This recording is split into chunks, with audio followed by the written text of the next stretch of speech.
ہر company کی اپنی خواہش ہے کہ وہ کسی کو 4% دے، کسی کو 5% دے، اگینسٹ $12 بلین کی انویسٹمنٹ کے۔ پاکستان میں ڈرگ ریگولیٹری اتھارٹی کے نام پہ ایک اتھارٹی مرکزی حکومت کے پاس ہے، وہ قانون سازی کرتی ہے اس تمام ادویات کے لیے۔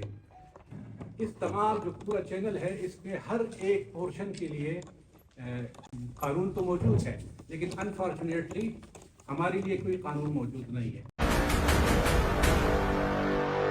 پاکستان کے پاس کہتے ہیں کہ $3 ارب ہے، جو پاکستان کی فارما مارکیٹ ہے وہ $6 ارب کی ہے، اور اس $6 ارب کو اگر ہم رفلی کریں تو $12 ارب ہم لوگوں کے اس مارکیٹ میں انویسٹڈ ہے۔ ہم وہ لوگ ہیں جو اس مارکیٹ کو چلا رہے ہیں۔ جو فارما انڈسٹری ہے دراصل اس کو عام طور پہ یہ سمجھا جاتا ہے کہ اس میں صرف دوائی بیچنے والے ہیں۔ اس کے پیچھے بہت سارے لوگ ہیں، جیسے امپورٹر ہے، را مٹیریل والے ہیں، پریس والے ہیں، جو پرنٹنگ پریس والے ہیں، اس طریقے سے مینوفیکچررز ہیں، ریٹیلر ہیں۔ اس طریقے سے ہمارا تعلق ہے، ہم تقسیم کار ہیں۔ ہم وہ لوگ ہیں جو کمپنی سے دوائیاں لیتے ہیں اور ہمارے پاس یہ اختیار ہے کہ وہ کمپنی کے بہاف پہ ہم وارنٹی دیں۔ ایکچولی ہم کمپنی کی جگہ پہ وہ لوگ ہیں جو کہ قائم مقام کمپنی ہوتے ہیں۔ ہمارے ساتھ مسئلہ یہ ہے کہ پاکستان میں ڈرگ ریگولیٹری اتھارٹی کے نام پہ ایک اتھارٹی مرکزی حکومت کے پاس ہے، وہ قانون سازی کرتی ہے اس تمام ادویات کے لیے۔ اس تمام جو پورا چینل ہے اس میں ہر ایک پورشن کے لیے قانون تو موجود ہے، لیکن انفارچونیٹلی ہمارے لیے کوئی قانون موجود نہیں ہے۔ ہم ڈسٹریبیوٹرز کے لیے کوئی قانون موجود نہیں ہے۔ جیسے آپ کے علم میں ہے اس وقت پاکستان کرائسس میں ہے، اس طریقے سے فارما انڈسٹری بھی کرائسس میں ہے، اور ہم ڈسٹریبیوٹر شدید ترین کرائسس میں ہیں۔ پاکستان کے پاس کہتے ہیں کہ $3 ارب ہے، جو پاکستان کی فارما مارکیٹ ہے وہ $6 ارب کی ہے، اور اس $6 ارب کو اگر ہم رفلی کریں تو $12 ارب ہم لوگوں کے اس مارکیٹ میں انویسٹڈ ہے۔ ہم وہ لوگ ہیں جو اس مارکیٹ کو چلا رہے ہیں۔ ہم وہ لوگ ہیں کہ جو ڈریب کے تمام قوانین کو 100% فالو کرتے ہیں۔ ہم وہ سافٹ لوگ ہیں جو کہ 6 محکمے سرکاری محکموں کو جواب دہ ہیں۔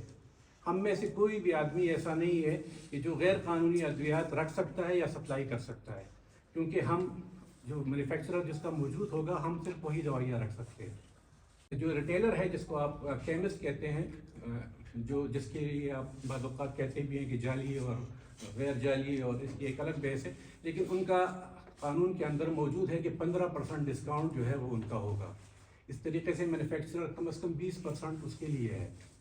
ہمارے ساتھ یہ ہے کہ کوئی قانون نہیں ہے، تو اس لیے ہمیں ایکسپلائٹ کیا جاتا ہے، اور ہر کمپنی کی اپنی خواہش ہے کہ وہ کسی کو 4% دے، کسی کو 5% دے، اگینسٹ $12 بلین کی انویسٹمنٹ کے۔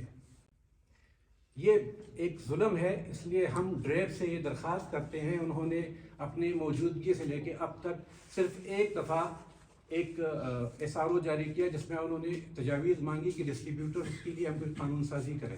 اس پہ ہم نے جواب بھی داخل کیا، لیکن ڈریب نے اس پہ کوئی ایکشن نہیں لیا۔ ہماری صوبائی حکومت جو ہے اس کے جو بیوروکریسی ہے ان سے بھی عاجزانہ درخواست ہے کہ وہ اپنی سفارشات مرکزی حکومت کو بھجوائیں تاکہ وہ ہمارے لیے کوئی قانون سازی کرے تاکہ ہم ایکسپلائٹ نہ ہو۔ ہمارا مسئلہ نمبر 1 یہ ہے کہ ہمارا مارجن ویسا نہیں ہے جس طرح کی انویسٹمنٹ ہے، کیونکہ ہم اس ملک کے اندر کاروبار کر رہے ہیں، ہم اپنے پیسے لے کے مارکیٹ میں بیٹھے ہوئے ہیں، لیکن ہمارا کوئی بیس نہیں ہے۔ ایک فارماسیوٹیکل کمپنی بہت احترام کے ساتھ کسی بھی وقت میری جو خدمات ہے اس کو وہ انکار کر سکتی ہے۔ میرے کاروبار کو کوئی تحفظ نہیں ہے۔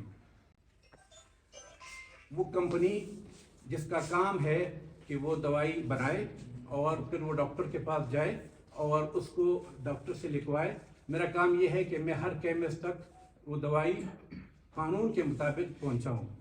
لیکن اگر وہ دوائی ایکسپائر ہوتی ہے تو دوائی کو لکھوانا یا دوائی کو لیکویڈیٹ کرانا یا مریض تک پہنچانا یہ میرا کام نہیں ہے۔ لیکن اس کی سزا مجھے ملتی ہے. اگر وہ دوائی ایکسپائر ہوتی ہے تو ریٹیلر میرے بل میں سے وہ پیسے کاٹ دیتا ہے, اور جو 3 سال پہلے میں نے کمائی کی تھی وہ 3 سال بعد وہ نقصان مجھے بھرنا پڑتا ہے. اس کے بعد وہ کمپنی اس کو لینے سے انکار کرتی ہے. وہ جو غلطی ہے وہ کبھی میری نہیں تھی. میرا کام تو یہ تھا کہ انویسٹ کر کے وہ انوینٹری, وہ جو سٹاک ہے وہ اپنے پاس رکھوں. تو ڈریپ کو سے یہ بھی درخواست ہے کہ یہ اس پہ بھی غور کرے کہ ایکسپائری کس کی بنیادی طور پہ رسپانسبلٹی ہے. جب یہاں طالبانائزیشن تھی تو اس وقت بھی ہم میڈیسن سے وابستہ لوگوں نے اس وقت بھی اپنی ڈیوٹی انجام دی تھی.